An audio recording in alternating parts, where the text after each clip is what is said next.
नमस्ते। आज की कक्षा में सबको हार्दिक स्वागत। पिछली कक्षा में विष्णु प्रभाकर ने लिखी हुई जज का फैसला नामक कहानी का कुछ भाग पढ़ा। रेल यात्रा में एक जज भी था। वह उनका न्याय के बारे में कहते हैं। एक दुर्घटना में नई शादीशुदा सुंदरी की मुँह भी टेढ़ा हो जाता है। जज ने कहा दोनों के जान बच गए, लेकिन पत्नी का एक पैर एक हाथ टूट गया और मुख एंडने लगा। युवा होश होते ही अपनी पत्नी के बारे में पत्नी को देखने की इच्छा प्रकट की, लेकिन पत्नी दूसरे अस्पताल में था। जिला के एक बड़ा अस्पताल में था। जान बच गया है, ज़रूर ठीक हो जाएगी। बाद में पत्नी को भी होश आई। उस समय उन्हें बुलाते बकती रही। दूसरे दिन युवा पूछने लगा कि क्या पत्नी अवश्य ठीक हो जाएगी। उस समय डॉक्टर ने सब बताया कि जान तो बच गया है, लेकिन एक अंग जाते रहेंगे, मुँह टेढ़ा हो जाएंगे। एक पैर एक अंग जाते रहेंगे, लेकिन मुँह टेढ़ा हो जाएगा। कुछ दिन पहले 4-5 दिन पहले वह अपूर्व सुंदरी थी, लेकिन आज उसका एक आंग और पैर जाते रहेंगे।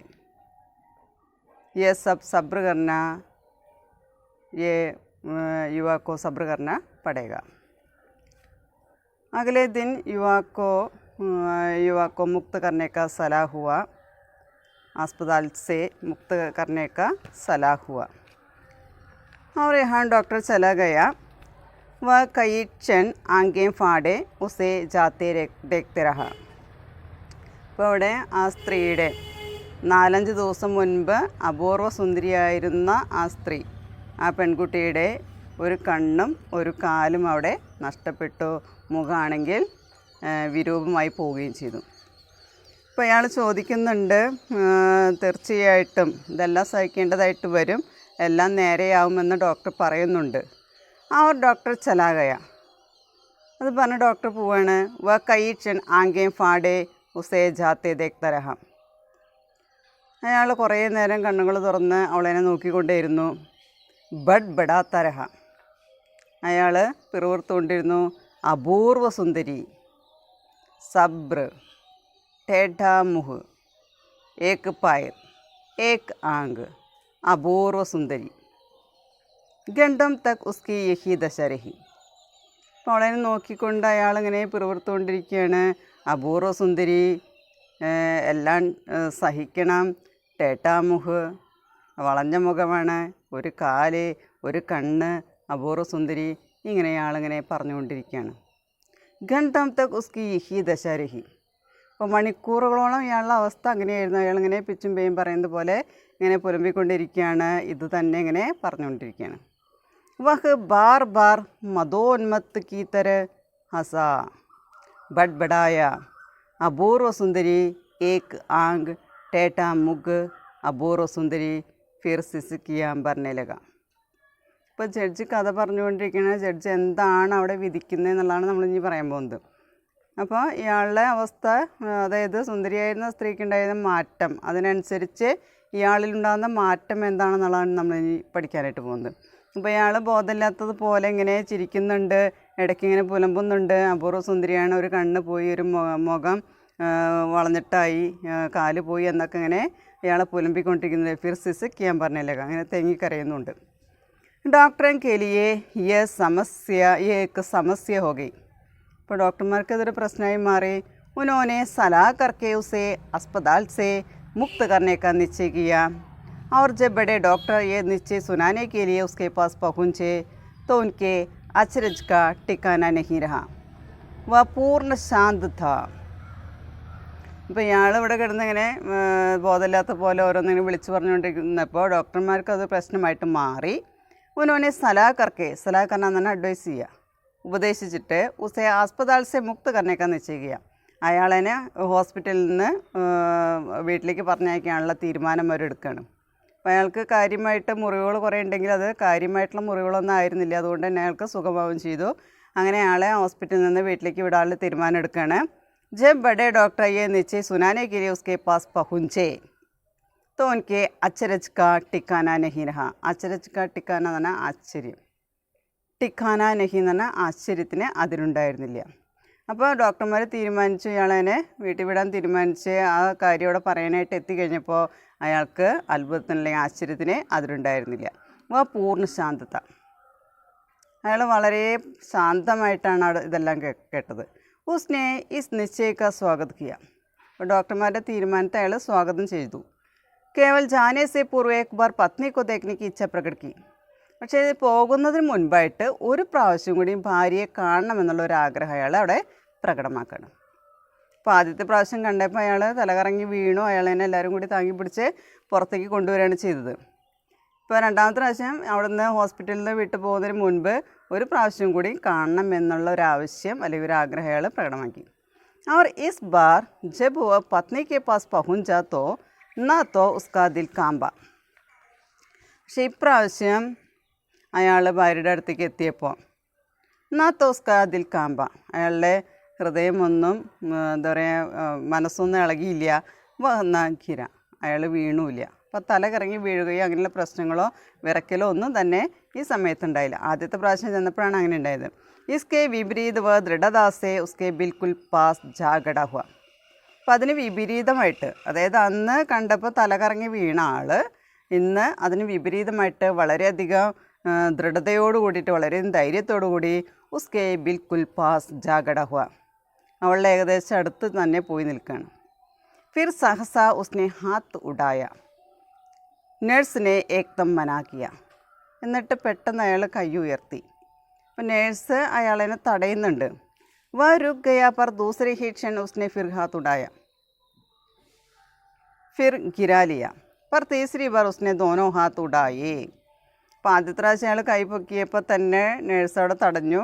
നേഴ്സും ഡോക്ടർമാരും എല്ലാവരും അവിടെ ഉണ്ടായിരുന്ന സമയത്താണ് കാണാനായിട്ട് ചെല്ലുന്നത്. വ രുക് ഗയാ പർ ദൂസരി ഹി ക്ഷൺ ഉസ്നെ ഫിർ ഹാത്ത് ഉടായ. അപ്പോൾ അയാൾ തടഞ്ഞപ്പോൾ, നേഴ്സ് തടഞ്ഞപ്പോൾ അയാളവിടെ നിർത്തി വീണ്ടും കൈകൾ ഉയർത്തുകയാണ് ചെയ്യുന്നത്. ഫിർ ഗിരാലിയെ, വീണ്ടും കൈ താഴേക്ക് വീണു. പർ തീസരി ബാർ ഉസ്നെ ദോനോ ഹാത്തുടായെ, മൂന്നാമത്തെ പ്രാവശ്യം അയാൾ രണ്ട് കൈകൾ ഉയർത്തി. നഴ്സിനെ തീവ്രത സെ രുക്നെ കാ ഇഷാര കിയ पर इस बार वह नहीं रुका बल्कि तेज़ी से आगे झपटा और उसके दोनों हाथ घायल पत्नी के गले पर जम गए. നേഴ്സ് തടയാനായിട്ട് ശ്രമിച്ചു. തടയാനായിട്ടുള്ള ആംഗ്യം കാണിക്കുകയൊക്കെ ചെയ്തു. പക്ഷേ ഇസ് ബാർ വഹ് നഹി രുക്ക, നിൽക്കാൻ പറഞ്ഞിട്ട് ആംഗ്യം കാണിക്കുന്നുണ്ട്, തടയാനായിട്ട് ശ്രമിക്കുന്നുണ്ട്. പക്ഷേ ഇപ്രാവശ്യം അയാൾ നിന്നില്ല. നേരെ മറിച്ച് വളരെ വേഗത്തിൽ ആഗേജപ്പെട്ട, മുന്നിലേക്ക് കുതിച്ച് ഉസ്കെ ദോനോ ഹാത്ത്, അയാളെ രണ്ട് കൈകൾ കൊണ്ട് ഘായൽ പത്നിക്ക് ഗളേപ്പർ, ആ മുറിവേറ്റ് കിടക്കുന്ന ഭാര്യയുടെ കഴുത്തിൽ അയാൾ രണ്ട് കൈകൾ കൊണ്ടും അമർത്തി. അപ്പോൾ അവസാനത്തെ കാണാനുള്ള പോക്കാണ്. വീട്ടിൽ പോണേക്കാൾ മുന്നേ കാണാനായിട്ട് പോയത് ശരിക്കും പറയുകയാണെങ്കിൽ ഭാര്യയെ കൊല്ലാൻ വേണ്ടി തന്നെയായിരുന്നു. അങ്ങനെ തടയാനായിട്ട് ശ്രമിച്ചു, ഒന്നും സാധിച്ചില്ല. അയാൾ വളരെ വേഗത്തിൽ കുതിച്ച് ചെന്ന് ഭാര്യയുടെ രണ്ട് കൈകൾ കൊണ്ടും കഴുത്ത് പിടിച്ച് അമർത്താണ് ചെയ്യുന്നത്. ജം കൈ എന്ന് പറഞ്ഞാൽ ഉറപ്പിക്കുക. ക്ഷൺ ബർമേം ഉസ് കമരയ്ക്ക് ദുനിയ പലറ്റ്, നിമിഷ നേരത്തിനുള്ളിൽ ആ മുറിയുടെ ആ ലോകം തന്നെ അവിടെ മാറിപ്പോയി. പലട്ന, മാറുക. नर्सों का पागलों की तरह भय से चिल्लाते हुए भागना, उसका दांत बींच कर शैतानी शक्ति से गला दबोचना, पत्नी की भयानक चीख और उसके बाद. അപ്പോൾ ഒരൊറ്റ നിമിഷം നേരം കൊണ്ട് ആ മുറിയിലെ അന്തരീക്ഷം മൊത്തം മാറി. നേഴ്സുമാർ പാകലോം കിത്തര, ഭ്രാന്ത് പിടിച്ചതുപോലെ ഭയ സെ ചില്ലാത്തെ ഹുയെ ഭാഗ്ന, പേടിച്ച് പരിഭ്രമിച്ച് അവർ ബഹളം വെച്ചുകൊണ്ട് ഓടാൻ തുടങ്ങി. ഉസ്കാ ദാന്ത് ബീഞ്ച് കർ ശൈത്താനി ശക്തി സെ ഗലാ ദബോച്ചന, ഗലാ ദബോച്ചന എന്ന് പറഞ്ഞാൽ കഴുത്തമർത്തുക. ദാന്ത് ബീഞ്ച് കർ എന്നാൽ പല്ലിറുമ്മിക്കൊണ്ട് അല്ലെങ്കിൽ പല്ല് കടിച്ചുകൊണ്ട്. അപ്പം ശൈത്താനി ശക്തി സെ, അതായത് ചെകുത്താൻ്റെ പോലെ, അതായത് സർവ്വശക്തിയും ഉപയോഗിച്ച് പല്ലിറുമ്മിക്കൊണ്ട് പല്ല് കടിച്ചുകൊണ്ട് ഭാര്യയുടെ കഴുത്തിന് പിടിച്ച് അമർത്തി. പത്നിക്ക് ഭയാനക് ചീഖ്, ഭാര്യയുടെ പേടിച്ചരണ്ടുള്ള നിലവിളി. और उसके बाद, അതിനുശേഷം उसके बाद उसने मृद पत्नी का सुदीर्घ क्षण तक चुंबन किया और फिर पसीने से तरहामते हुए अस्पताल के अधिकारियों और कर्मचारियों के बीच से कहा, मैं अब कहीं भी चलने को तैयार हूँ. ഇപ്പോൾ ഹോസ്പിറ്റലിൽ നിന്ന് പേര് വെട്ടി വീട്ടിലേക്ക് വരുന്ന, ഡിസ്ചാർജായിട്ട് വീട്ടിൽ വരാൻ നിന്ന ആ മനുഷ്യൻ ഭാര്യയെ കാണാൻ പോയിട്ട് ചെയ്ത കാര്യമാണിത്. അങ്ങനെ ഭാര്യ മരിച്ചു. ഉസ്കെ ബാദ് ഉസ്നെ മൃത പത്നിക്ക, ആ മരിച്ചു കിടക്കുന്ന ഭാര്യയെ സുദീർഘ ക്ഷൺ തക് ചുംബൻ കിയ, ഒരുപാട് നേരം ചുംബിച്ചു. ഫിർ പസീനെ സെ തർ ഹാംത്തെ ഹുയെ അസ്പതാൽ കെ അധികാരിയോ ഓർ കർമ്മചാരിയോ കെ ബീച്ച് സെ കഹ, പസീന എന്ന് പറഞ്ഞാൽ വിയർപ്പ്, ഹാംത്തെ എന്ന് പറഞ്ഞാൽ കിതയ്ക്കുക. അപ്പോൾ വിയർപ്പ് കൊണ്ട് ആകെ കിതച്ച് നിൽക്കുന്ന ഈ മനുഷ്യൻ ആസ്പതാൽക്ക് അധികാരിയോ, ഈ ഹോസ്പിറ്റലിലെ ഓഫീസർമാരുടെ അടുത്ത്, അവിടുത്തെ ഡോക്ടർമാരുടെ അടുത്തൊക്കെ ആ തിരക്ക്, ഒരുപാട് ആളുകൾ അവിടെ ചുറ്റും കൂടി ഈ സംഭവം നടക്കുന്ന സമയത്ത് അവരോട് പറയുകയാണ്, മേ അബ് കഹീം ബി ചലനേക്കോ തയ്യാറാണ്, ഞാൻ ഇനി എവിടെ വേണമെങ്കിലും പോകാനായിട്ട് തയ്യാറാണ്. അപ്പോൾ അവസാനമായിട്ട് ഭാര്യയെ കണ്ട ഒരവസ്ഥയാണ് പറയുന്നത്. ജഡ്ജി അതിനുള്ള ഒരു വിധി അവിടെ പറയുന്നുണ്ട്. ഈ കഥ കേട്ടിരിക്കുന്ന ആളുകളുടെ അഭിപ്രായം അവിടെ പറയുന്നുണ്ട്. यहाँ आकर जज महोदय मौन हो गए. എത്രയായപ്പോൾ നമ്മുടെ ജഡ്ജി മഹോദയ് മിണ്ടാതിരിക്കുകയാണ്. उनका भारी मुख आंसुओं और पसीने से तर था, पर हम सब जैसे एक दुस्वप्न से जागे हो. അപ്പോൾ ട്രെയിനിൽ ഒരുപാട് യാത്രക്കാരുണ്ടായിരുന്നു. മുൻപ് നടന്നൊരു ആക്സിഡൻറ്റിനെ കുറിച്ചും അതിൻ്റെ വിധിയെക്കുറിച്ചാണ് നമ്മുടെ ജഡ്ജിയോട് പറഞ്ഞുകൊണ്ടിരുന്നത്. അപ്പോൾ അവിടെ ഉസ്ക ഭാരി മുഖ് ആസു ഓർ പസീനെ സെ തർദ, അയാളുടെ മുഖം ആകെ കണ്ണീര് കൊണ്ടും അതുപോലെ വിയർപ്പ് കൊണ്ടും നിറഞ്ഞിരുന്നു. പർ ഹം സബ് ജൈസേ ഏക് ദുസ്വപ്ന സെ ജാഗെ ഹോം, പക്ഷെ ഞങ്ങളെല്ലാവരും ഈ കഥ കേട്ട് ഒരു ദുസ്വപ്നത്തിൽ നിന്ന് ഉണർന്നതുപോലെയാണ് ഞങ്ങൾക്ക് തോന്നിയത്. ഹമാരെ ഹൃദയ ആതങ്ക് സെ ധടക് രഹേ തേ और गाड़ी स्टेशन में प्रवेश कर रही थी. ഞങ്ങളുടെ ഹൃദയമാകെ ആതങ്ക് സെ, ഭയം കൊണ്ട്, ധടക് രഹേ തേ, ഹൃദയമിടിപ്പൊക്കെ കൂടി. और गाड़ी स्टेशन में प्रवेश कर रही थी, ട്രെയിനാണെങ്കിൽ സ്റ്റേഷനിലേക്ക് പ്രവേശിച്ചുകൊണ്ടിരിക്കുകയാണ്. इस बार भी इंजीनियर ने साहस किया. एक सुदीर्घ निश्वास छोड़कर उसने कहा, तो यह मामला था जिसका आपको फैसला करना पड़ा. അപ്പോൾ നമ്മളൊരു യുവാവായിട്ടുള്ളൊരു എഞ്ചിനീയർ അതിലുണ്ടായിരുന്നു. അയാളുടെ രണ്ട് അനുഭവങ്ങളോട് പറയുന്നുണ്ട്. അപ്പോൾ ഇയാൾ എഞ്ചിനീയർ വളരെ ധൈര്യത്തോടു കൂടി ചോദിക്കുകയാണ്, ഒരു ദീർഘനിശ്വാസം വിട്ടുകൊണ്ട് ചോദിക്കുകയാണ്, തോ യഹ് മാമല താ ജിസ്കാ ആപ്കോ ഫൈസല കർനാ പടാ. അപ്പോൾ ഇതിൽ പ്രശ്നം ഇതാണ്, ഇതിൽ ആർക്കാണ് താങ്കൾ ശിക്ഷ വിധിക്കുന്നത്, എന്ത് ശിക്ഷയാണ് ആപ്കോ ഫൈസല കർന, അവിടെ എന്ത് വിധിയാണ് അവിടെ നടത്തേണ്ടി വന്നത് എന്നുള്ളതാണ് എഞ്ചിനീയർ ചോദിക്കുന്നത്. जी हाँ, जज ने शीघ्रता से उठते हुए कहा, उन्हें वही उतरना था. ഇവിടെ നമ്മുടെ ജഡ്ജിന് അവിടെ ഇറങ്ങേണ്ട സ്റ്റോപ്പായിട്ടുണ്ടായിരുന്നു. വണ്ടി നമ്മുടെ സ്റ്റേഷനിലേക്ക് പ്രവേശിച്ചുകൊണ്ടിരുന്ന സമയത്താണ്. അപ്പോൾ അയാൾ പറയുന്നത്, ജഡ്ജിനെ ശീഘ്രദാസെ ഉടുത്തെ ഹുയെ കഹ, അതിനുള്ള ശിക്ഷ വിധിച്ചു. ഉനെ വഹി ഉതർനാത്ത, അദ്ദേഹത്തിന് അവിടെ ഇറങ്ങേണ്ടതായിരുന്നു. ആ സമയത്ത് ഏക് സജ്ജൻ ജോ അപേക്ഷാകൃത യുവക് തേ और जिनकी आगे आंसुओं से भरी थी बोले, निसंदेह अपने आपने उस मुक्त कर दिया होगा क्योंकि वह एक സജ്ജൻ, ഒരു മാന്യനായ മനുഷ്യൻ, ജോ അപേക്ഷാകൃത യുവക്തെ, കണ്ടു കഴിഞ്ഞാൽ യുവാവാണ്. ആ ജിൻക്ക് ആകെ ആസ്വാം സെ ഭരീത്തി, അയാളുടെ കണ്ണിലും കണ്ണുനീരൊക്കെ നിറഞ്ഞാണ് ഇരിക്കുന്നത്. കഥ കേട്ട് എല്ലാവരും കരഞ്ഞിരിക്കുന്ന ഒരവസ്ഥയാണ്.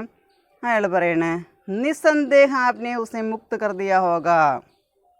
അപ്പോൾ ആ മനുഷ്യൻ പറയാണ്, ഒരു സംശയം വേണ്ട, നിങ്ങൾ അയാളെ മോചിപ്പിച്ചിട്ടുണ്ടാവും, ശിക്ഷ വിധിച്ചിട്ടുണ്ടാവില്ല എന്ന് അയാൾ പറയണം. परंतु वह आगे नहीं बोल सका, उसका കണ്ട് അവരുദ്ധ हो गया. പിന്നീട് അയാൾക്ക് സംസാരിക്കാനൊന്നും പറ്റുന്നില്ല. അയാൾ പറയണ അയാളെ വെറുതെ വിട്ടിട്ടുണ്ടാവും, നിങ്ങൾ ഒരു സംശയമില്ല, കാര്യത്തിൽ സംശയമില്ല, അയാളെന്നെ മോചിപ്പിച്ചിട്ടുണ്ടാവും. എന്തുകൊണ്ടെന്നാൽ എന്ന് പറഞ്ഞ് അയാൾക്ക് പറയാൻ പറ്റാതെ ഈ തൊണ്ട ഇടറി. ജഡ്ജിനെ ഉസേ ദേഖ और कहा, अगर आप इस मुकदमे में जूरी होते तो क्या करते. ഇപ്പോൾ ജഡ്ജി ആ മനുഷ്യനോട് ചോദിക്കുകയാണ്, എന്താണ്? ഉസേ ദേഖ ഔർ, ജഡ്ജിനെ ഉസേ ദേഖ ഔർ കഹ, ജഡ്ജി അയാളെ നോക്കിക്കൊണ്ട് പറയാണ്, അഗർ ആബ് ഇസ് മുക്തമേമേ, മുക്തമ എന്നാണ് കേസ്, താങ്കൾ ഈ കേസിൽ ജൂറി ഹോത്തെ തോ ക്യാ കർത്തെ, കേസിൽ ജൂറി ആയിട്ടിരിക്കുകയാണെങ്കിൽ താങ്കൾ എന്ത് ചെയ്യുമായിരുന്നു? നിസ്സന്ദേഹ് ചോട് ദേത്തി ഹം ഏക് സാത്ത് ബോലുടെ. അപ്പോൾ ആ ട്രെയിനിലുണ്ടായിരുന്ന എല്ലാവരും കൂടി ഒരുമിച്ച് പറയാണ്, നിസ്സന്ദേഹ് ചോട് ദേത്തി, ഒരു സംശയമില്ല, അയാളെന്നെ വിടുവിക്കുമായിരുന്നു, അയാളെന്നെ മോചിപ്പിക്കുമായിരുന്നു എന്ന് പറയാണ്. ജഡ്ജ് കെ മുഖ് पर एक विचित्र मुस्कुराहट फैल गई, बोले उस दिन की जूरी ने भी यही कहा था. അപ്പോൾ ആ ട്രെയിനിൽ കഥ കേട്ടിരുന്ന എല്ലാവരും കൂടി ഒരുമിച്ച് പറയുന്ന, ഒരു സംശയം വേണ്ട, അയാളെന്നെ അവിടുന്ന് കേസിൽ നിന്ന് വിടുവിക്കും, ശിക്ഷയൊന്നും കൊടുക്കില്ല എന്നുള്ള തീരുമാനം അവർ പറയുന്ന സമയത്ത് ജഡ്ജിയുടെ മുഖത്ത് ഒരു വിചിത്രമായ ഒരു പുഞ്ചിരി ഉണ്ടായി. അദ്ദേഹം പറയാണ്, ഉസ് ദിൻ കി ജൂറിനെ ബി യഹി കഹാദ, ആ ദിവസത്തെ ആ വിധി പറയാൻ വന്ന ആ ജൂറിയും ഇത് തന്നെയാണ് പറഞ്ഞിരുന്നത്. പർ മിത്രോ മേ ഉസ്കെ സാത്ത് അന്യായ നഹീം കർ സക, പക്ഷേ കൂട്ടുകാരെ, അയാളുടെ അടുത്ത് അന്യായമൊന്നും ഞാൻ കാണിക്കാനായിട്ട് ഇഷ്ടപ്പെടുന്നില്ല, ആഗ്രഹിക്കുന്നില്ല, ഞാൻ അന്യായമൊന്നും ചെയ്തിട്ടില്ല. മേൻ ജാൻതാ ഹൂം മേനെ ബഹുത് സേ മുക്തമോ മേ അന്യായ കിയാ ഹേ, पर इस फैसले पर मुझे सदा गर्व रहेगा. ഇപ്പോൾ ജഡ്ജി പറയണ, എനിക്കറിയാം, ഞാനൊരുപാട് കേസുകൾ വിധി പറഞ്ഞിട്ടുള്ളതാണ്, ന്യായമായാലും അന്യായാലും അതിനെ ഒരുപാട് വിധി കേട്ടിട്ടും പറഞ്ഞിട്ടുള്ള ആളാണ്. पर इस फैसले पर मुझे सदा गर्व करेगा, പക്ഷേ ഈ വിധിയുടെ കാര്യത്തിൽ, ഈ തീരുമാനത്തിൽ മുझे सदा गर्व रहेगा, ഞാനെപ്പോഴും അഭിമാനിക്കുമെന്ന് പറയുന്നു. मैंने उसे फांसी की सजा दी थी, എന്ത് ശിക്ഷയാണ് കൊടുത്തതെന്ന് പറയുന്നത്? ഫാൻസിക്ക് സജ ദീതി, സജ എന്ന് പറഞ്ഞു കഴിഞ്ഞാൽ സജ എന്ന് പറഞ്ഞു കഴിഞ്ഞാൽ പണിഷ്മെൻറ്റ്, ഫാൻസി എന്ന് പറഞ്ഞു കഴിഞ്ഞാൽ തൂക്കുകയറ്. അവിടെ തൂക്കി കൊല്ലാനാണ് നമ്മുടെ ജഡ്ജി അയാളെ വിധിക്കുന്നത്. അപ്പോൾ ബാക്കി എല്ലാവരും അയാളെ ഫ്രീ ആയിട്ട് വിടണമെന്ന് പറഞ്ഞ സമയത്ത് ജഡ്ജി പുഞ്ചിരിച്ചുകൊണ്ട് അയാൾ എന്താണ് ചെയ്തതെന്ന് പറയണം. അതായത് ഒരിക്കലും അവിടെ അന്യായം ചെയ്യാനായിട്ട് നമ്മുടെ ജഡ്ജിക്ക് സാധിക്കില്ല. ജഡ്ജി പറയാണ്, ഒരുപാട് കേസുകൾ ഞാൻ കണ്ടിട്ടുണ്ട്, അതിന് വിധി പറഞ്ഞിട്ടുണ്ട്, പക്ഷേ ഈ ഒരു കേസിൻ്റെ വിധിയിൽ എനിക്ക് വളരെയധികം അഭിമാനിക്കാൻ പറ്റുമെന്ന് പറയണേ. ഞാൻ അയാൾക്ക് തൂക്കുകയറ് വിധിച്ചു. ഫാൻസി ഹം സബ് ചീക്കുടേ, ഞങ്ങളെല്ലാവരും ഉറക്കെ വിളിച്ചു, അത് ഫാൻസി, തൂക്കിക്കൊല്ലാനോ? നീച്ചെ ഉദർത്തെ ഹുए जज ने इतना और कहा उसे जीवित रखना उसकी पवित्र भावना का अपमान होता. നീജി ഉദർത്തെ ഹുए, അപ്പോൾ ട്രെയിനിൽ നിന്ന് ഗാഡീസ് നീജി ഉദർത്തെ ഹുए, അതായത് ട്രെയിനിൽ നിന്ന് ഇറങ്ങിക്കൊണ്ട്, ആ സ്റ്റേഷനിൽ ഇറങ്ങിക്കൊണ്ട് നമ്മുടെ ജഡ്ജി ഇത്രയും കൂടി പറഞ്ഞു, ഉസേ ജീവിത രത്ന ഉസ്കി പവിത്ര ഭാവനക്ക് അപമാൻ ഹോത്ത, അതായത് ആ സ്ത്രീയെ അവിടെ ജീവിക്കാൻ അനുവദിച്ചു കഴിഞ്ഞാൽ അയാൾ പവിത്രമായിട്ടുള്ള സങ്കല്പങ്ങൾക്ക് അപമാനമുണ്ടാകുമെന്ന് ഭയന്നുകൊണ്ടാണ്. അതായത് അപൂർവ സുന്ദരിയായിരുന്ന ആ സ്ത്രീയുടെ ഒരു കണ്ണും ഒരു കാലും മുഖം തന്നെ നഷ്ടപ്പെട്ട അവസ്ഥയിൽ ആ ഒരു അപമാനം അയാൾക്ക് സഹിക്കാൻ പറ്റാത്തതുകൊണ്ടാണ് അവളെ അവിടെ ജീവിക്കാനായിട്ട് അനുവദിക്കാതിരുന്നത്. ഉസേ ജീവിത രത്ന ഉസ്കി പവിത്ര ഭാവനാക്ക അപമാൻ ഹോത്ത, അപ്പോൾ അവളെ അവിടെ ജീവിക്കാൻ അനുവദിച്ചു കഴിഞ്ഞാൽ അയാളുടെ പവിത്രമായിട്ടുള്ള ആ സങ്കല്പത്തിന് അവിടെ അപമാനം ഉണ്ടാകും എന്നുള്ളതുകൊണ്ടാണ് അയാളവിടെ ആ സ്ത്രീ അവിടെ കൊല്ലുന്നത്. അതുകൊണ്ട് തന്നെയാണ് നമ്മുടെ ജഡ്ജി അയാൾക്ക് തൂക്കുകയറ് വിധിച്ചത്. ആർ ഫിർ വേ മുസാഫിറോം കി ബീറ്റ് മേ ഗോഖെ, അങ്ങനെ ജഡ്ജിയുടെ യാത്രക്കാരെ, മുസാഫിറിൻ്റെ യാത്രക്കാർ ആ തിരക്കിൽ അയാളവിടെ ഇല്ലാതെ. അപ്പോൾ അയാളവിടുന്ന് ഈ കഥയും പറഞ്ഞ് അയാളവിടുന്ന് പോവാണ് ചെയ്യുന്നത്. അപ്പോൾ ജഡ്ജി ക ഫൈസല എന്ന് പറയുന്നത് ജഡ്ജി ഒരുപാട് കാലങ്ങളായിട്ട് നടത്തിയിട്ടുള്ള വിധിയുടെ അടിസ്ഥാനത്തിൽ ഒരു ആക്സിഡൻറ്റിൻ്റെ ഫലമായി അവിടെ ഉണ്ടായിട്ടുള്ള സംഭവങ്ങളാണ് അതിൽ പറയുന്നത്. ഒരു വിവാഹിതരായിട്ട് 5 വർഷമായിട്ടുള്ള ഒരു യുവാവും യുവതിയാണ്. പക്ഷേ കണ്ടു കഴിഞ്ഞാൽ അപ്പോൾ വിവാഹിതരായതാണെന്ന് തോന്നുള്ളൂ. അങ്ങനെയുള്ള ഒരു ചെറുപ്പക്കാരി ആ ട്രെയിനിൽ യാത്ര ചെയ്തിരുന്നു. അവർക്കുണ്ടായിട്ടുള്ള അവരുടെ ജീവിതത്തിൽ സംഭവിച്ച കാര്യങ്ങളാണ് അതിൽ പറയുന്നത്. അതിനനുസരിച്ച് അവിടെ ന്യായമായിട്ടുള്ള വിധി അവിടെ നമ്മുടെ ജഡ്ജ് നടത്തുകയും ചെയ്തു. എന്നാണ് നമ്മുടെ ജഡ്ജ് കാ ഫൈസല എന്ന് പറയുന്ന കഥ. ഇതിൽ നമ്മൾ സമ്മറി കൊടുത്തിട്ടുണ്ട്. जज का फैसला कहानी के बारे में स्वयं विष्णु प्रभाकर जी लिखते हैं कि इस कहानी का आधार एक विचार है और इस विचार के कई रूप हो सकते हैं. അപ്പോൾ നമ്മൾ വിഷ്ണു പ്രഭാകറിൻ്റെ ജഡ്ജ് കാ ഫൈസല എന്ന് പറയുന്ന കഥ, ആ കഥയെക്കുറിച്ച് നമ്മുടെ വിഷ്ണു പ്രഭാകർ സ്വയം എഴുതുകയാണ്. ഈ കഥയുടെ അടിസ്ഥാനം എന്ന് പറയുന്നത് ഒരു വിചാരം അല്ലെങ്കിൽ ഒരു ചിന്തയാണ്. ആ ചിന്തയ്ക്ക് പല രൂപങ്ങൾ അവിടെ കൊടുക്കുന്നുണ്ട്. प्रभाकर जी लिखते हैं कि वे इन सभी रूपों को लेकर ये कहानी लिखना चाहते थे लेकिन लिख नहीं पाए. ഇപ്പോൾ പ്രഭാകർ ജി വിഷ്ണു പ്രഭാകർ അവിടെ എഴുതുന്നുണ്ട്. അതായത് ഈ ചിന്തകൾക്ക് പല രൂപം കൊടുക്കാനായിട്ട് സാധിക്കുമെന്ന് പറയുന്നുണ്ട്. അങ്ങനെ അതുമായിട്ട് കഥ എഴുതാനായിട്ട് അദ്ദേഹം ആഗ്രഹിക്കുകയാണ്. പക്ഷേ അദ്ദേഹത്തിന് ശരിക്കും എഴുതാനായിട്ട് സാധിക്കുന്നില്ല. ഈ കഹാനി പ്രേം കി ഉൽക്കടതാക്ക കുരൂപ് ഹേ. ഈ കഥ എന്ന് പറയുന്നത് നമ്മുടെ പ്രേമത്തിൻ്റെ തടസ്സമുണ്ടാക്കുന്ന ഒരു രൂപമായിട്ടാണ് അതിനെ നമ്മുടെ ലേഖകൻ അവിടെ എഴുതിയിരിക്കുന്നത്. इस कहानी का भारत की अनेक भाषाओं में रेडियो रूपांतर प्रसारित किया गया. ഈ കഥ, ഈ ജഡ്ജ് കാ ഫൈസല എന്ന് പറയുന്ന ഈ കഥ, അതായത് ജഡ്ജിയുടെ വിധി എന്ന് പറയുന്ന ഈ കഥ അനേകം ഭാഷകളിൽ റേഡിയോ രൂപാന്തരമായിട്ട് പ്രസാരണം ചെയ്യുകയും ചെയ്തിട്ടുണ്ട്. इस कहानी में विष्णु जी ने एक रेल दुर्घटना का चित्रण करते हुए एक नवविवाहित जोड़े के प्रेम को शब्दों में पिराया है. ഈ കഥയിൽ നമ്മുടെ വിഷ്ണു പ്രഭാകർ ഒരു റെയിൽ ആക്സിഡൻറ്റിനെ വർണ്ണിച്ചുകൊണ്ട് അതിനെ ചിത്രീകരിച്ചുകൊണ്ട് നവവിവാഹിതരായിട്ടുള്ള ഒരു ജോഡിയുടെ പ്രണയത്തിൻ്റെ വാക്കുകളാണ് അതിലെ കോർത്തെടുത്തിരിക്കുന്നത്. कहानी में रेल दुर्घटना का वर्णन सुनते और अपने द्वारा देखी रेल दुर्घटनाओं के अनुभव सुनाते हुए रेलगाड़ी में बैठे रेल यात्री सहम जाते हैं. ഇപ്പോൾ ഈ കഥയിൽ റെയിൽ ദുർഘടന, അതായത് നമ്മുടെ റെയിൽ ആക്സിഡൻറ്റ്, അതിനെക്കുറിച്ച് വർണ്ണിക്കുന്നത് കേട്ടുകൊണ്ടും അതുപോലെ തന്നെ ആ ഇതിനെക്കുറിച്ചുള്ള അനുഭവങ്ങൾ കേട്ടുകൊണ്ട്, അതായത് അവിടെ ഉണ്ടായിട്ടുള്ള ഓരോ അനുഭവങ്ങൾ നമ്മുടെ ആദ്യം പറയുന്നുണ്ട്, എഞ്ചിനീയർ പറയുന്നുണ്ട്, ഒരു ബസ് ആക്സിഡൻറ്റും പറയുന്നുണ്ട്, ട്രെയിൻ ആക്സിഡൻറ്റും പറയുന്നുണ്ട്. അതുകൂടാതെ ജഡ്ജി പറഞ്ഞ ആ ഒരു കഥ, അതായത് 100-ലധികം ആളുകൾ മരിക്കുകയും പക്ഷേ ഈ 2 പേര് അതിൽ രക്ഷപ്പെടുകയാണ് ചെയ്യുന്നത്. അപ്പോൾ അത് ഒരുപാട് പേർക്ക് പരിക്ക് പറ്റുകയും ചെയ്തു. അതിൽ നിന്ന് ജീവൻ രക്ഷപ്പെട്ട് കിട്ടിയിട്ടുണ്ടായിരുന്നു. പക്ഷേ അതുമായിട്ടുള്ള അവരുടെ അനുഭവങ്ങൾ അവിടെ കേൾപ്പിച്ചുകൊണ്ട് കേട്ടുകൊണ്ട് റെയിൽഗാഡി മേ ബൈഠേ റെയിൽ യാത്രി, ആ ട്രെയിനിലിരുന്ന എല്ലാ യാത്രക്കാരും വളരെയധികം ദുഃഖിക്കുന്നതായിട്ട് നമുക്കതിൽ കാണാൻ സാധിക്കും. Is Kahani may rail ദുർഘടന may उस नवविवाहित जोड़े में पत्नी द्वारा एक आंग एक पैर खो देने और उसकी सुंदरता हमेशा के लिए समाप्त हो जाना वहीं पति के उसके प्रति अदाह प्रेम को विष्णु प्रभाकर जी ने बहुत ही मार्मिकता से वर्णन किया है. അപ്പോൾ ഈ നവവിവാഹിതരായിട്ടുള്ള ഇവർക്ക് പറ്റിയ ഈ ആക്സിഡൻറ്റ്, ഈ റെയിൽ ആക്സിഡൻറ്റിൽ 2 പേർക്കും പരിക്ക് പറ്റി. പക്ഷേ ഭർത്താവിൻ്റെ പരിക്ക് കാര്യമായിരുന്നില്ല, നിസ്സാര പരിക്കായിരുന്നു. അതുകൊണ്ട് തന്നെ കുറച്ച് മുറിവുകൾ പറ്റി അതെല്ലാം സുഖം പ്രാപിക്കുകയും ചെയ്തു. പക്ഷേ ഭാര്യയുടെ ഒരു കണ്ണ്, ഒരു കാല്, അതുമാത്രമല്ല അവളുടെ സൗന്ദര്യം എന്ന് പറയുന്നത് അപൂർവ സുന്ദരിയായിരുന്നു നമ്മൾ പറയുന്നുണ്ട്. അവളുടെ സൗന്ദര്യം, അതായത് മുഖത്തിൻ്റെ ഒരു ഭാഗം തന്നെ പറയുന്നുണ്ട്, സിർസെ ടോഡി തക് ദരാർ പഡ്ഗയാഥ പറയുന്നുണ്ട്, തല മുതൽ താടി വരെയുള്ള ഭാഗത്ത് ഒരു വിള്ളൽ പോലെ അല്ലെങ്കിൽ ആ ഒരു ഭാഗം തന്നെ പൊളിഞ്ഞു എന്നാണ് പറയുന്നത്. അപ്പോൾ അതിൻ്റെ ഫലമായിട്ട് അവിടെ തുന്നിച്ചേർത്ത് മുഖം കെട്ടി വെച്ചിരിക്കുന്നു. അതിൻ്റെ ഫലമായിട്ട് ഒരു വളവ്, ആ മുഖത്തിൻ്റെ രൂപം തന്നെ അവിടെ മാറിയിട്ടുണ്ടായിരുന്നു. അതവളുടെ സൗന്ദര്യം ഇല്ലാതെയൊക്കെയെന്ന് പറയുന്നത്.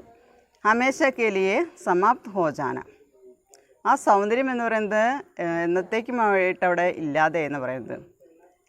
അതുപോലെ തന്നെ ഭർത്താവിൻ്റെ അവളോടുള്ള ആ ആഴമേറിയ സ്നേഹം അതും അവിടെ വിഷ്ണു പ്രഭാകർ അവിടെ പറയുന്നുണ്ട്. അതായത് അങ്ങനെ രൂപത്തിൽ കാണാനായിട്ട്, ഒരു കണ്ണും ഒരു കാലും ഇല്ലാത്ത രൂപത്തിൽ കാണാനായിട്ട് അയാൾ ആഗ്രഹിക്കുന്നില്ല എന്നുള്ളത് അതിൽ ഒരിടത്ത് പറയേണ്ട ഒരു കാര്യമാണ്. कहानी के आखिर में पति द्वारा पत्नी को डॉक्टरों और नर्सों के समक्ष ही गला घोटकर मार देना पाठकों को अस्त्रपूरित करे बगैर नहीं रखने देता. ഇനി കഥയുടെ അവസാനത്തിൽ ആദ്യത്തെ പ്രാവശ്യം ഭർത്താവ് ഭാര്യയെ കാണാനായിട്ട് പോകുന്നുണ്ട്. പക്ഷേ ആ ഒരു നിമിഷം കണ്ടതും അയാൾ ബോധമറ്റ് വീഴുന്നുണ്ട്. അവസാനം അയാളെ ഡോക്ടർമാരൊക്കെ ഉപദേശിച്ച് അവിടുന്ന് ഹോസ്പിറ്റലിൽ നിന്ന് ഡിസ്ചാർജാക്കി വീട്ടിലേക്ക് വിടുന്ന സമയത്ത് വീണ്ടും ഭാര്യയെ ഒന്നും കൂടി കാണണമെന്നുള്ള ആഗ്രഹം പ്രകടിപ്പിച്ച് റൂമിലേക്ക് ചെന്ന ഈ മനുഷ്യൻ കൈകൾ ഉയർത്താനായിട്ട് ശക്തിയില്ല എങ്കിലും ആദ്യത്തെ പ്രാവശ്യം വിറച്ചുകൊണ്ടും പേടിച്ചുകൊണ്ടൊക്കെയാണ് ചെന്നത്. രണ്ടാമത്തെ ചെന്ന സമയത്ത് ഡോക്ടർമാരുണ്ട്, നഴ്സുമാരുണ്ട്, അവർ തടയാൻ ശ്രമിച്ചു. പക്ഷേ അതൊന്നും വക വയ്ക്കാതെ അയാളുടെ രണ്ട് കൈകളും ഉപയോഗിച്ച് അവളുടെ കഴുത്തിൽ അമർത്തി അവളെ കൊല്ലുകയാണ് ചെയ്യുന്നത്. ഗള ഗോഡ്കർ മാർദേന പാഠകോക്കോ അസ്ത്രപൂരിതക്കാർ ബഗൈർ നഹി രഖ്നെ ദേത്ത. ഈ വായനക്കാരെ കണ്ണീരണിയിക്കുന്ന അല്ലെങ്കിൽ കേൾക്കുന്ന ആളുകൾ കഥ കേട്ടപ്പോൾ എല്ലാവരും കരയുന്നൊരവസ്ഥയിലാണ് എത്തിച്ചേർന്നത്. और इससे भी आगे इस केस में जज द्वारा सगर्व बताना कि उसने केस के आरोपी को फांसी की सज़ा मुकर्रर दी कहानी को बहुत ही मार्मिक बना देता है. മുക്കറർ എന്ന് പറഞ്ഞാൽ ഷുവറാക്കുക, ഉറപ്പിക്കുക. അതുപോലെ തന്നെ ഇതിൽ ശ്രദ്ധിക്കേണ്ട ഒരു കാര്യമെന്ന് പറയുന്നത് ആകെ ഇസ് കേസ് ഈ കേസിൽ ജഡ്ജ് ദ്വാര സഗർവ് ബത്താന, ഈ ജഡ്ജ് വളരെ അഭിമാനത്തോടുകൂടി പറയുന്നൊരു കാര്യമുണ്ട്. ഉസ്നെ കേസ് കെ ആരോപിക്കോ ഫാൻസി കി സസ മുകർറർ ദി. ഈ കേസിലെ ആരോപണ വിധേയനായിട്ടുള്ള ഈ മനുഷ്യനെ, ആ സ്ത്രീയുടെ ഭർത്താവിനെ തൂക്കുകയറ് ശിക്ഷ വിധിക്കുകയും ഉറപ്പാക്കുകയും ചെയ്യുന്നു. ഫാൻസി കി സസ, സസ എന്ന് പറഞ്ഞാൽ പണിഷ്മെൻറ്റ്, ഫാൻസി എന്ന് പറഞ്ഞാൽ തൂക്കുകയറ് അല്ലെങ്കിൽ തൂക്കിക്കൊല്ലാനായിട്ടുള്ള ശിക്ഷ അവിടെ ഉറപ്പാക്കുകയും ചെയ്യുന്നു. മുക്കറർക്കി, നിശ്ചിതക്കി, ഉറപ്പാക്കി. ഈ കഹാനിക്കോ ബഹുത് ഹി മാർമിക് ബനാ ദേത്താ ഹേ. അത് ഈ കഥയെ വളരെയധികം ഹൃദയസ്പർശിയാക്കിയിട്ട് അവിടെ തീർക്കുകയും ചെയ്യുന്നു. ഇപ്പോൾ വിഷ്ണു പ്രഭാകർ നമ്മൾ പറഞ്ഞു ഒരുപാട് കഹാനിയായാലും നോവലായാലും നാടക, എസ്സേ അങ്ങനെ തുടങ്ങിയ കുറച്ച് മേഖലയിൽ കയ്യൊപ്പ് പതിപ്പിച്ചിട്ടുള്ള ഒരു വ്യക്തിയാണ് നമ്മുടെ വിഷ്ണു പ്രഭാകർ. അപ്പോൾ അത് വളരെ ഹൃദയസ്പർശിയായിട്ടുള്ളൊരു കഥയാണ്. കേട്ടിരിക്കുന്ന വായനക്കാരിൽ കണ്ണീരണിയിക്കുന്ന അല്ലെങ്കിൽ വായിക്കുന്നവരിൽ കണ്ണീരണിയിക്കുന്ന ഒരു ചെറിയൊരു കഥയാണ് നമ്മുടെ ജഡ്ജ് കാ ഫൈസല. അപ്പോൾ ട്രെയിൻ യാത്രയിൽ ഈ സംഭവത്തെക്കുറിച്ച് വർണ്ണിക്കുന്നതാണ് ഇവിടെ നമ്മുടെ ലേഖകൻ, അതാണ് ഇവിടെ വർണ്ണിക്കുന്നത്. ആദ്യം ട്രെയിനിൽ കയറിയപ്പോൾ എല്ലാവരും മൗനമായിരുന്നു. അതിൻ്റെ ഇടയിലാണ് നമ്മുടെ ഒരു ചെറുപ്പക്കാരൻ അവിടെ പറയുന്നുണ്ട്, ആക്സിഡൻറ്റിനെ കുറിച്ച് പറയുന്നുണ്ട്. ആ സമയത്ത് ചെറുപ്പക്കാരൻ, അതായത് രണ്ട് ആക്സിഡൻറ്റിനെ കുറിച്ച് പറയുന്ന അയാളെ രക്ഷപ്പെട്ട കഥ പറയുകയും ചെയ്തപ്പോഴാണ് നമ്മുടെ ജഡ്ജ് വളരെ ഗൗരവത്തോടു കൂടി അന്ന് നടന്ന ഒരു വിധിയെക്കുറിച്ചും ആക്സിഡൻറ്റിനെ കുറിച്ചും അവിടെ ഇവരോട് പറഞ്ഞ് കേൾപ്പിക്കുന്നത്. അപ്പം അതിൻ്റെ ഫലമായിട്ടുണ്ടാകുന്ന കാര്യങ്ങളാണ്, പിന്നീട് നടന്ന കാര്യങ്ങളാണ് ലാസ്റ്റ് എന്താണ് അതിനുള്ള ശിക്ഷ വിധിച്ചത് എന്നുള്ളത്. അതായത് ന്യായത്തിന് വേണ്ടിയിട്ട് അയാൾ ചെയ്ത തെറ്റിന് ശരിക്കും ശിക്ഷ വിധിക്കുകയും ചെയ്തു. കാരണം അയാൾക്കതൊരു അഭിമാന പ്രശ്നം അല്ലെങ്കിൽ അപമാനമാകുമായിരുന്നു എന്നുള്ളത് കൊണ്ടാണ് അവിടെ ആ സ്ത്രീയെ അയാൾ അവിടെ കൊലപ്പെടുത്തുന്നത്. അതിനോടൊപ്പം തന്നെ നമുക്ക് ചിന്തിക്കാവുന്നൊരു കാര്യമാണ്, അത്രയും നാളും കണ്ടിരുന്ന ആ രൂപം വളരെ എന്താ പറയുക, കാണാൻ പറ്റാത്ത രൂപത്തിലായി മാറിയപ്പോൾ അയാളുണ്ടാകുന്ന മനോവിഷമവും എല്ലാം കൂടിയാണ് അവിടെ കൊല ചെയ്യാനായിട്ട് അയാളെ പ്രേരിപ്പിച്ചത്. അതിനുള്ള ശിക്ഷ അയാൾ അനുഭവിക്കുകയും ചെയ്തു എന്നാണ് പറയുന്നത്. Okay, thank you.